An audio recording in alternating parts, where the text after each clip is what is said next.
If your Snapchat chats are disappearing faster than you expect, don't panic. Let's fix that in just a few steps. First of all, open your Snapchat, then head straight to the Chat tab. Now, tap and hold on the conversation that keeps vanishing. Then choose Chat and Notification Settings.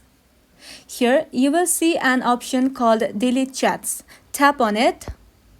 Then, Snapchat gives you three choices: after viewing, 24 hours after viewing, and 7 days after viewing. If your chats are disappearing immediately, it's probably set to after viewing.